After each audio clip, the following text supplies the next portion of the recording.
Fire in the Canyon, an interstate closed, evacuations ordered.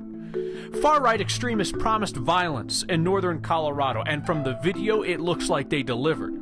A police chief blames both sides. Colorado promised a plan for how we could safely visit inside senior care facilities. So where is it? Maybe it's indefinitely postponed, like football, for two of Colorado's largest college programs. A reminder of all the other things funded by football. That tough news comes as we get encouraging updates on the state of COVID-19 in Colorado. And an educator trying to reach students at home around here ends up making a worldwide impact. All that is next. Fire burned along I-70 in Glenwood Canyon has the interstate closed overnight by the best estimates, and it's causing a wall of haze to float eastward toward Vail, through Eagle County, and eventually toward the Front Range. They're calling this the Grizzly Creek Fire. It's burned 1,300 acres this afternoon. It's in some steep ground on the north side of the interstate in the White River National Forest. People who live in the Bear Ranch and the Grizzly Creek areas have been ordered out, and Glenwood Caverns and Adventure Park has evacuated. There are multiple air support units that are on this fire now. We'll be watching it carefully throughout this program and tonight on 9 News, on air and online. 6 months now, older Coloradans have been isolated by the pandemic in long-term care facilities. Families are not satisfied with outdoor visiting arrangements being allowed by the state. They've been asking us to ask the governor, when is the state going to allow indoor visits? Or at least give a timeline for when that's going to happen. The governor wouldn't do that today when he was asked by our Steve Staker. Things are not bad.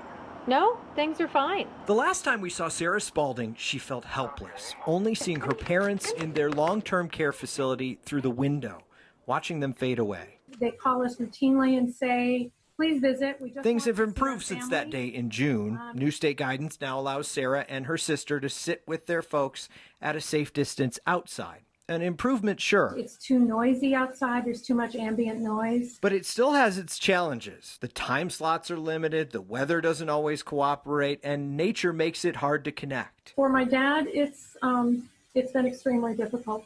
He's checked out. He doesn't participate in conversations because he can't hear. He's depressed. He's angry. So for him, the visits aren't helping. Spalding has been emailing the governor's office, begging for the state to at least release a plan for how to eventually get visitors back inside these facilities. There are phased approaches that states across the country have been taking. And the office has responded, they're working on it, and sent Sarah a list of 27 other states that have either begun to allow indoor visits with precautions or at least have released a plan. There's very limited visitation protocols in place, but we are working on expanding those. The governor today said faster test results will help get people into these facilities, but couldn't predict much. As soon as possible. I don't expect the plan to be foolproof. I don't expect it to be fully fleshed out and ready to go tomorrow, but tell us where you are with the plan. Give us a timeline. Spalding understands the caution, but is at her wit's end. Now, we need to protect them. We need to keep them safe, but not at the risk of their mental health, their emotional health. How much quality time do my parents have left? So the governor said some very limited indoor visits are already happening across the state. We had to ask his office what he meant by that. He meant compassionate cases, people who are terminally ill and maybe don't have a lot of time left. They're able potentially with a lot of precautions to see their families. Now, if you recognize Sarah Spalding, she's the public information officer for the Wheat Ridge Police Department, so she knows her way around government. She's been filing some open records requests just to try to get an idea, Kyle, at least if there is a plan in the works and when that plan might actually be released. They're not asking to let everybody in right now. They are just simply asking, have a plan for it. Sure, we've seen this happen, Steve, in so many other areas of life where the benchmarks are laid out. Hey, if you can do this and this and this, it might be a high bar, but if you can hit those things, we'll let it happen. And it sounds like right now the only bar to let it happen is if somebody's terminally ill. That's that's terrible. Yeah, it's hard to take, but the hope is that maybe they will at least say, here's the bar, and then give folks a chance to know when that might eventually happen. Yep. Yep, we will keep on asking. Hey, it's good to see you, Steve Steger. If anybody at home cares to applaud Colorado's new COVID-19 numbers, you are welcome to do it because the numbers are fantastic. It might drown out what I'm about to say, but here's the deal. This is your show, not mine. So applaud away as we share this encouraging news. Hospitalizations and the new case rates are down. Our hospitalization average, weekly average, is so close to dropping below 200. I mean, we're right on the precipice, and it's helped by just 185 people in Colorado's hospitals with COVID-19 today. We added 379 new cases in a day. That knocks the 7-day moving average of new cases to about 439. For perspective on what an improvement that is, 2 weeks ago, that number was around 570. Then we look at the positivity rate. How many of these cases do we think we're catching? And our number's really solid. 2.75% of cases are coming back positive. That puts our weekly moving average at about 3.25%, down from last week. Remember, we want to keep that under 5% because it's a measure of how many fish in the sea we're catching. A far-right group promised violence at a pro-police rally in Fort Collins if counter-protesters dared to show up, and video shows that violence happening. Yet the police chief said it was a both sides issue. Jeremy Hohola from our 9 Wants to Know team asked him about the attacks and that claim. How does a pro-police rally turn violent? Maybe it's because people are actually looking for a fight. We've obtained online postings by members of the far-right militia group, the 3 Percenters in Colorado, an anti-government philosophy that focuses on gun rights while claiming to be patriots. One of their leaders encouraged members to show up on Saturday and posted about Antifa being at the event days before, saying, "We will be kicking their expletive again on August 8th in Fort Collins." Afterwards, 2 other 3 Percenters posted online, "We did good work today, everyone," and "That was fun." But I'm not surprised that there was a lot of chatter going into it because some people are trying to, no matter on what side you're on, some people are trying to over this movement and turn it negative. Chief of Police Jeff Swoboda spoke to me over Zoom this afternoon and said most people at the rally were peaceful. He said agitators who were there in support of police and those who were counter-protesting are to blame. There were people who were showing up to this event yesterday looking for a fight on both sides. They came armed. Many came with protective equipment. Immediately, hyper-partisan groups labeled the 3 people arrested over the weekend as Antifa. But the chief said that's unknown and not something his officers would ask during booking anyway. His agency is looking to get people to send in more videos so detectives can see who else may need to be arrested. I asked him about being in a position of possibly having to arrest people who went there in support of cops. If someone's wearing a support the police shirt and they're committing a crime, we're going to arrest them just as quick as anyone wearing any other kind of shirt. If you really support the police, you say thank you to a police officer. We don't want supportive people who are going to break the law in the name of backing the police. For Next, Jeremy Hohola, 9 News. So we talk about law enforcement and society. RTD may replace its private security guards and its work with local police and instead go with crisis intervention teams to respond to issues on RTD property. Board's going to vote on this proposal tomorrow night. It would take nearly $30 million and invest it instead in social workers, medical professionals, and homeless outreach workers. It is so easy to get on the presidential ballot in Colorado that a rapper backed by Republicans who just want to mess with Democratic votes managed to get on there. You heard this story last week, just needed $1,000 and 9 Colorado voters to make that happen. And we can tell you there are 21 presidential options on your ballot right now other than President Trump and Democratic challenger Joe Biden. I mean, even music fans alone have both Kanye and some dude named Phil Collins to choose from. Actually, not that Phil Collins, but what does it really matter? This is not the official ballot order. That's going to be determined next month, though the president and the former vice president are going to be at the top of your ballot. Your mail-in ballot will head to you in about 2 months' time.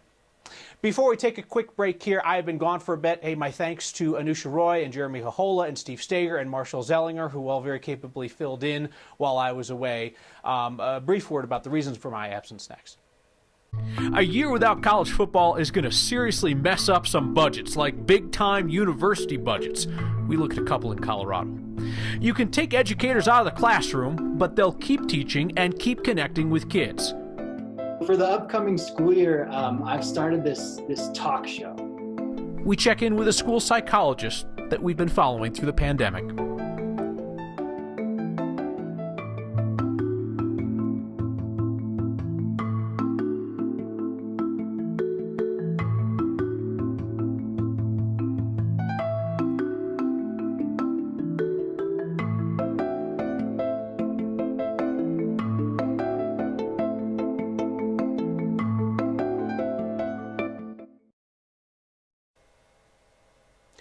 Two-thirds of CU and CSU student athletes do not play football, yet they depend on football for the revenues that fund their sports.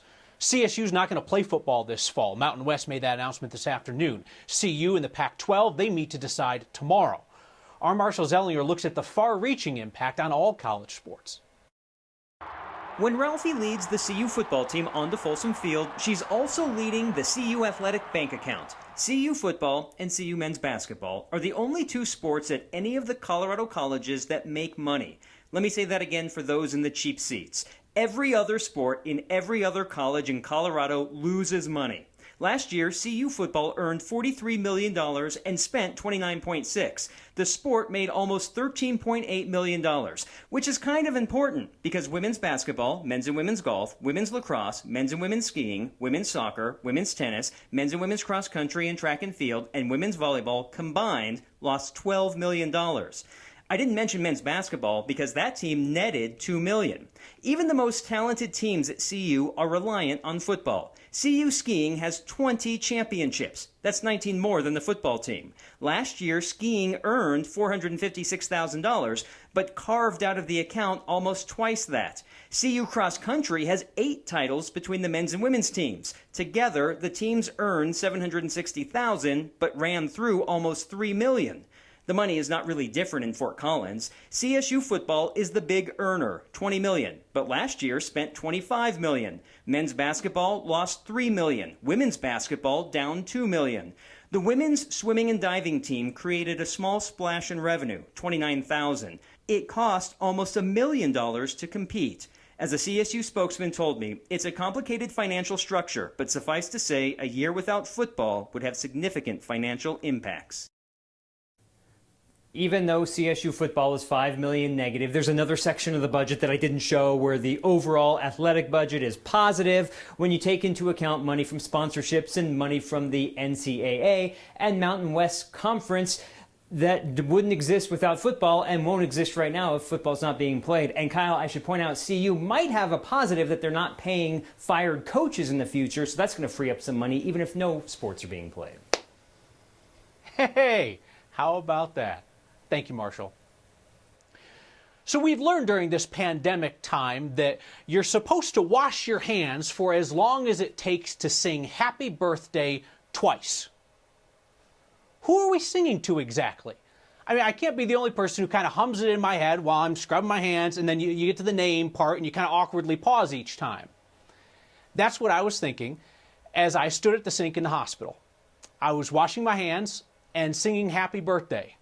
First, to the girl's name that we had picked out if it was a girl, and then singing Happy Birthday to the boy's name that we had chosen if it was a boy. It was, as it turned out, her birthday. The birthday of our second daughter. Born into this year that has already become somewhat of a punchline for all its awfulness. But not for this dad, and not for that girl. 2020 is when she begins her American journey. Her older sister's birth a few years ago got me thinking about parenting as an act of optimism, hopefulness for the future. I remain an optimist, despite the evidence. I believe that this coming century, my girl's century, will be the best time in human history to be a woman. Now, that's not exactly a high bar based on the centuries that came before, but that is my optimistic view of their future. Their world. This is not going to happen by accident. It will happen by intention. It will happen by action. Mine and yours and theirs. This is going to be their world. And I can't wait to live in it. This strange time has done strange things to people. He used to be a mild-mannered school psychologist. You'll bring a little happiness. Now, he's the singing psychologist on YouTube.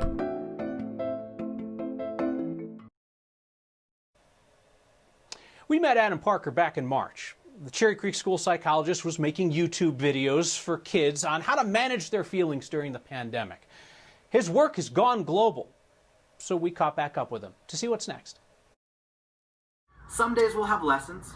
Most days we'll have music. I'm Adam Parker. I am a school psychologist in Cherry Creek Public Schools in Colorado. You'll bring a little happiness into their day. Providing social emotional support for students. Personally, I think social emotional support will be the biggest focus right now, right? Like, we've gone through 4 or 5 months of being outside of school, outside of our routines.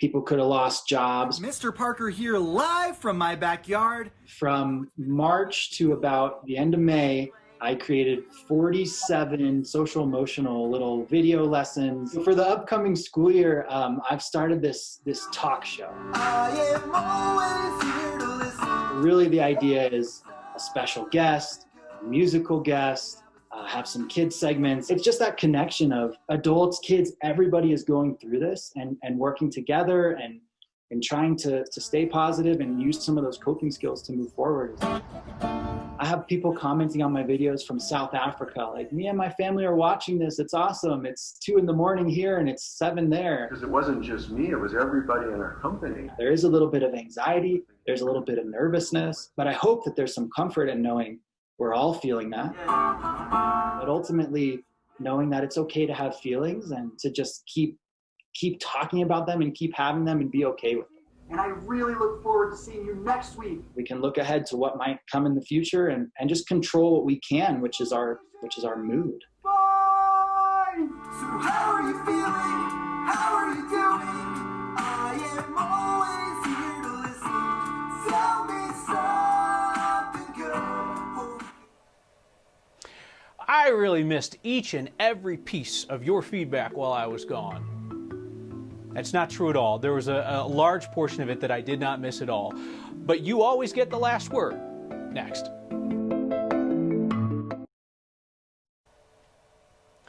We finish, as always, with your feedback. Karen writes in, I was right. I bet my family that you are off having a baby. Karen, you wagered your entire family? That seems tremendously risky. Yes, that is a dad joke. There will be twice as many of them now. Marty says, Kyle, why don't you go on permanent furlough? Marty, I wasn't on furlough. I was spending time with my newborn daughter. You lost the plot, champ. Jeff says, when you come back, you usually have a half beard. Why no half beard? Well, my oldest daughter now says that she doesn't like it. And my girls run my life. Love it. See you next time.